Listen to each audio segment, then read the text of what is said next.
Assalamu alaikum. I hope you all are good. I'm Laiba Wasim. I'm going to tell you the difference between accounting and finance. This is accounting, this is finance. Accounting and finance. ठीक है. काफ़ी लोग जो है accounting and finance को एक ही category में ले आते हैं कि इसका तो मतलब सेम है, लेकिन ऐसा कुछ भी नहीं है. accounting totally different है, finance totally different है. ये मैंने बहुत इंपॉर्टेंट डेफिनेशंस इनकी यहाँ पे लिख दी हैं. इसको अगर तो आप डीपली समझ जाएँ तो आपको समझ आ जाएगी कि इनका डिफरेंस है क्या. अच्छा, अकाउंटिंग की डेफिनेशन क्या है? Accounting is a process of recording, classifying, summarising, analysing and reporting the financial transactions of a business to understand its financial performance and position.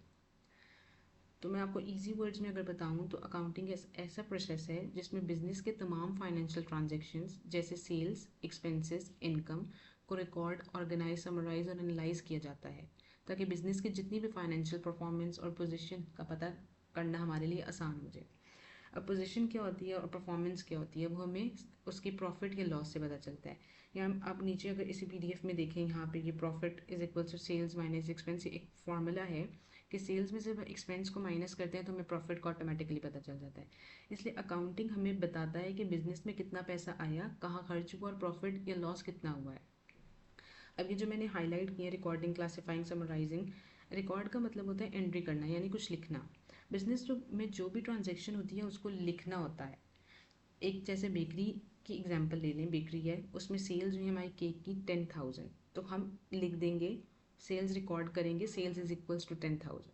ना क्लासिफाइंग, क्लासिफाइंग का मतलब होता है किसी चीज़ को ऑर्गेनाइज करना यानी अरेंज करना, ट्रांजेक्शन को प्रॉपर कैटेगरीज में डिवाइड करना. फॉर एग्जांपल, अगर हमारी सेल्स हैं 10,000 हुई हैं, रेंट हमारा 3,000 था, इंग्रेडिएंट्स 2,000 लगी, इलेक्ट्रिसिटी का बिल हमारे पास 1,000 आया, फिर जो हमारे पास वर्कर्स काम कर रहे थे उनकी सैलरीज भी हमने पे करनी थी, वो भी 1,000. ठीक है. अब हमने सबको अलग अलग कैटेगरीज में अरेंज कर दिया. ठीक है. अब समराइज का मतलब है शॉर्ट फॉर्म में रिजल्ट बनाना, यानी सारी इन्फॉर्मेशन को एक समरी की फॉर्म में लाना. पहले तो हमने इतनी एक्सपेंसेस बताए, सैलरी भी हमारा एक्सपेंस था, रेंट भी हमारा एक्सपेंस था, इलेक्ट्रिसिटी भी हमारा एक्सपेंस है, इतने एक्सपेंसेस थे. अब हम इसको अरेंज करके समराइज कर देंगे, यानी टोटल सेल्स हमारी 10,000 हुई, ये वाला हमारा फॉर्मूला ये जो है हमें बताता है कि हम इसको कैसे समराइज़ कर रहे हैं. यानी सेल्स हमने बता दी 10,000 थी, एक्सपेंस में हमारी मल्टीपल चीज़ें इंक्लूड थी, रेंट भी था, इलेक्ट्रिसिटी भी इंक्लूड हो रहा था, सैलरीज भी इंक्लूड हो रही थी. अब इसको हम एक ही वर्ड के अंडर इन कैटेगरीज को लिख देंगे, यानी एक्सपेंसेस. अब हम जब 10,000 को माइनस कर रहे हैं अपने एक्सपेंसेस के साथ, फॉर एग्जांपल 6,000 थी, तो हमारा प्रॉफिट क्या बचता है, 4,000. अब उस 4,000 प्रॉफिट का लिंक हमारा फाइनेंसिंग के साथ हो जाएगा, लेकिन अभी भी हमारा एक एनालाइजिंग का कॉन्सेप्ट रहता है. एनालाइज का मतलब होता है एनालिसिस करना.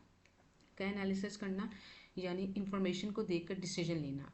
अगर प्रॉफिट कम है तो बिजनेस ऑनर चेक करेगा कि क्या हमारे एक्सपेंसेस ज़्यादा तो नहीं है. ऑब्वियसली प्रॉफिट कम होने का मतलब यही हुआ ना कि एक्सपेंसेस ज़्यादा है.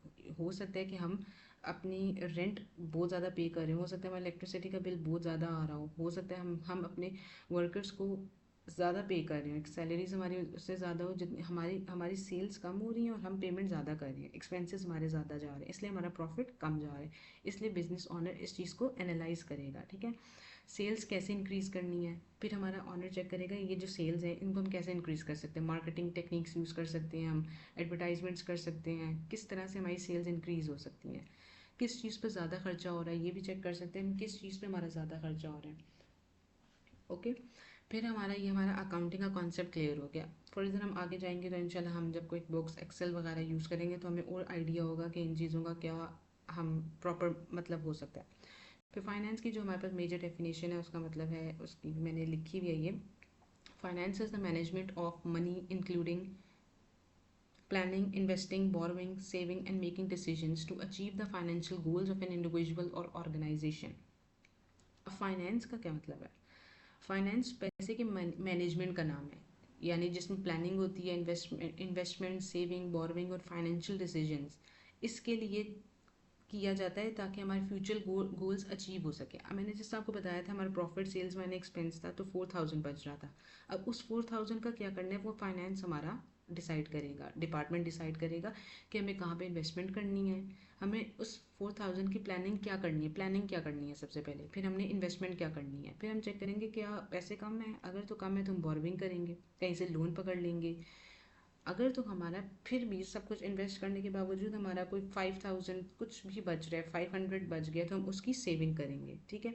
उस पर डिसीजंस लिए जाएंगे ताकि हमारे फ्यूचर गोल्स मेंटेन कर सकें हम। यानी सिंपल वर्ड्स में हम कह सकते हैं कि फाइनेंस डिसाइड करता है कि पैसे कहाँ से अरेंज करने हैं और पैसों को बेस्ट तरीके से कहाँ यूज़ करना है, ठीक है। अब मैं एक ओवरऑल एग्जांपल अगर आपको अकाउंटिंग एंड फाइनेंस दोनों की दूँ, तो अकाउंटिंग में जैसे हम बेकरी ने 1 मंथ में 5 लाख की सेल की, ठीक है। इंग्रेडिएंट्स, सैलरीज और रेंट पर 3 लाख खर्च हुए। अब अकाउंटिंग बताए कि प्रॉफिट कितना हुआ है। फॉर एग्जाम्पल हमारे पे 2 लाख अकाउंटिंग, मैंने ओवरऑल आपको बता रहे हैं। सारे ट्रांजेक्शन्स का रिकॉर्ड मेंटेन करेगा, ठीक है। फिर फाइनेंस क्या करेगा, अब बेकरी ओनर डिसाइड करेगा कि जो 2 लाख प्रॉफिट बच गया उसका क्या करना है। न्यू ब्रांच ओपन करें या न्यू मशीन्स खरीदें, मार्केटिंग पे पैसा लगाएं, लोन लेना चाहिए नहीं लेना चाहिए, क्या करना चाहिए। तो ये था हमारा छोटू सा concept of accounting and finance, basic concept था।